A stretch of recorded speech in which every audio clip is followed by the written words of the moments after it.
네, 이어서 외신을 통해서 기업 이슈들 살펴보는 픽미업 시간입니다. 오늘도 매일경제신문의 추동훈 기자님 나오셨습니다. 안녕하세요. 네, 안녕하세요.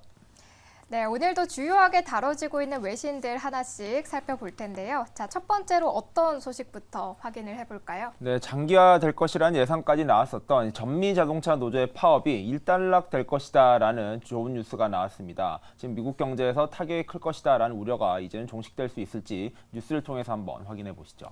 네, 먼저 기사부터 살펴보겠습니다. 뉴욕타임즈에 나온 기사인데요. UAW와 포드가 잠정적으로 계약 합의에 도달했다라는 기사가 나왔습니다. 자, 전미 자동차 노조의 파업이 현재 한 달 이상 이어지고 있는데요. 이 파업에 따른 업계 손실이 천문학적으로 치솟고 있는 상황입니다. 그런데 포드가 드디어 3사 가운데 가장 먼저 이렇게 합의에 이를 것으로 보인다는 기사가 나왔는데요. 자세하게 한번 살펴볼까요? 네, 전미 자동차 노조의 파업은 지난달 15일부터 시작됐습니다. 지금 6주차를 맞이하고 있는데요.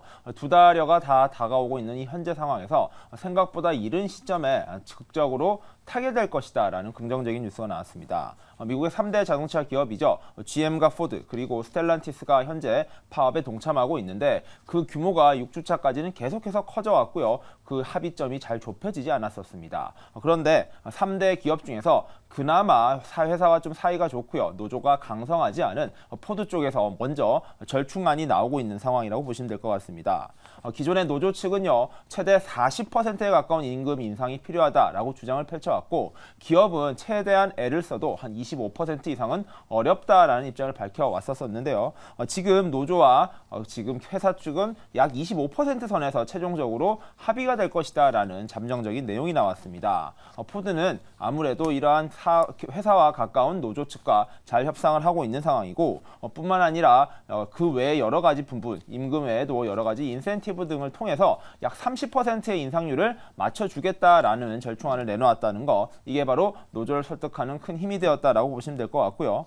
포드 입장에서는 더 많은 임금 인상을 해주곤 싶지만 그렇게 될 경우 기업이 위기가 닥칠 수 있다라는 이유 때문에 그 이상은 어렵다라고 이야기를 하고 있는 상황이라고 볼 수 있을 것 같습니다.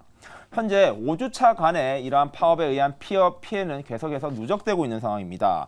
경제적인 손실이 93억 달러, 한국 돈으로 무려 12조 원에 달한다라는 추정 결과까지 나오고 있는 상황에서 과연 3대 노조의 파업, 이제는 마무리될 수 있을지 포드와 이러한 사측의 어떤 결과, 노조 측의 협상 결과에 대해 관심이 계속해서 쏠릴 것으로 보입니다.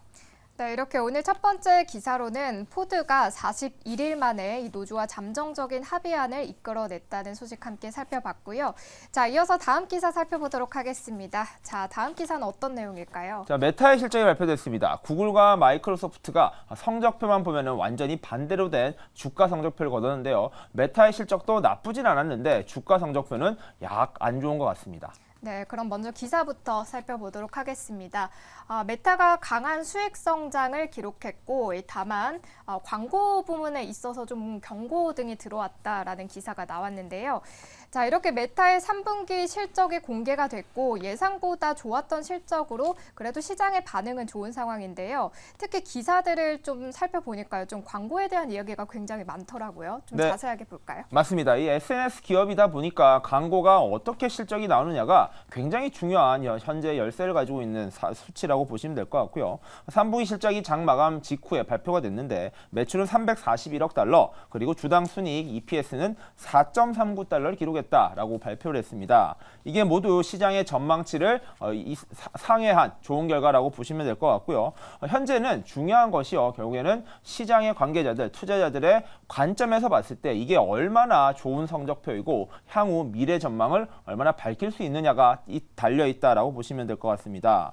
먼저 첫 번째 살펴볼 숫자는요. 이 페이스북의 월간 사용자 수입니다. 이게 9월 30일 기준으로 약 30억 5천만 명에 나왔다라고 숫자가 발표가 됐는데요. 1년 전보다는 3%가량 증가하면서 여전히 어려운 상황 속에서도 계속해서 꾸준히 성장하고 있다라는 것을 증명했다라고 보시면 될 것 같습니다.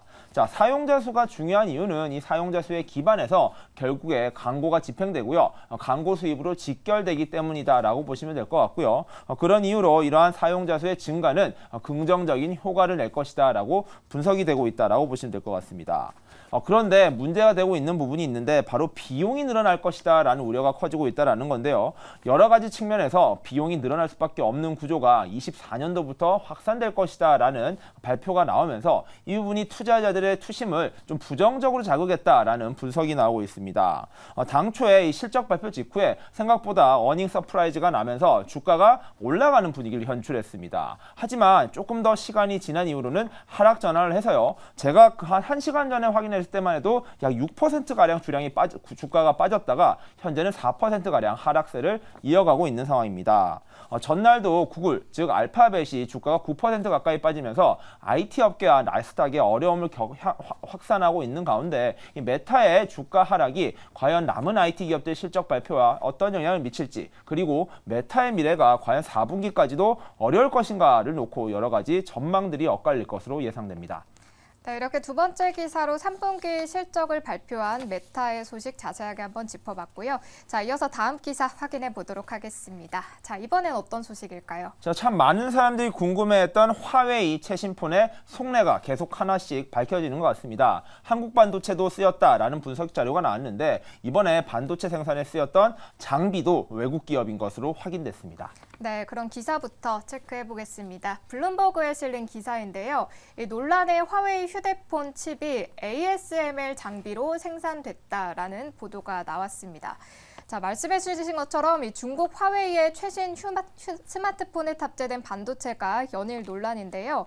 그런데 이 스마트폰의 칩이 네덜란드 ASML 장비로 생산된 것이라는 보도가 나왔습니다. 그런데 문제는 이 장비가 내년부터 이 미국이 중국 수출 제한을 걸었던 바로 그 장비라고 하는데요. 자세하게 한번 짚어볼까요? 네, 맞습니다. 화웨이가 지난 8월에 내놓은 스마트폰이죠. 메이트 60 프로가 자체 기술로 만들어졌다라고 했는데 그 성능이 생각보다 좋은 것으로 알려지면서 시장에서는 화제를 모았었습니다. 특히 아이폰 15가 지난달에 출시가 됐는데 중국 시장에서의 아이폰 15의 인기가 이 화웨이의 최신 스마트폰 때문에 생각보다 떨어질 것이다 라는 분석이 나오고 있고요. 실제 판매량도 저조하다라는 뉴스까지 나오면서 미중 갈등의 핵심에 그리고 열쇠를 쥐고 있는 기업으로 이 화웨이가 각광받고 있다라고 보시면 될 것 같은데요.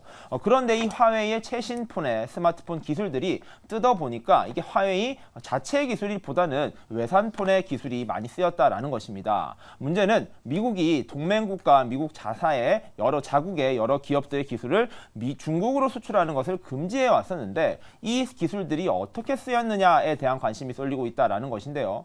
미국 의회에서도 이러한 부분을 철저히 조사해야 된다라면서 화웨이를 압박하고 있고요. 화웨이 같은 경우에도 그렇지 않다라면서 반박을 하고 있는 상황입니다. 근데 최근에 SK 하이닉스의 반도체가 쓰인 것이 확인이 됐고요. 이번에는 핵심 칩이라고 불리는 여러 반도체 칩들이 네덜란드의 기업이죠. 바로 ASML의 기술이 많이 쓰였다라는 것이 확인되었다라는 보도가 나왔습니다. 이게 문제가 되는 이유는 네덜란드 역시 이 미국의 동맹국으로서 세계 최고의 반도체 장비 기술 기업인 ASML의 기술이 쓰였다라는 게 언제 쓰인 것이며 조금 늦은 대처는 아니었나라는 우려가 나온다는 겁니다.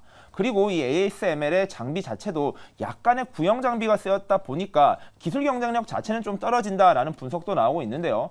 어쨌든 간에 향후 전망은 이러한 규제가 강화되고 있는 미국의 규제 측면에서 향후 생산되는 중국의 스마트폰들이 어떻게 자력의 기술력을 가지고 있을지 이 부분에 대한 관심이 쏠린다라고 한번 봐야 될 것 같고요. 미중 갈등은 앞으로도 계속해서 세계 경제를 움직이는 가장 중요한 열쇠가 될 수 있는 만큼 유심히 살펴보시는 게 중요할 것 같습니다. 네, 이렇게 오늘 마지막 기사로는 이 화웨이 칩을 둘러싸고 있는 논란들 가운데 이렇게 새로 나온 소식 함께 정리를 해봤습니다. 자, 오늘 저희가 준비한 픽미업 소식은 여기까지입니다. 오늘도 매일경제신문의 추동훈 기자님과 함께했습니다. 고맙습니다. 네, 감사합니다.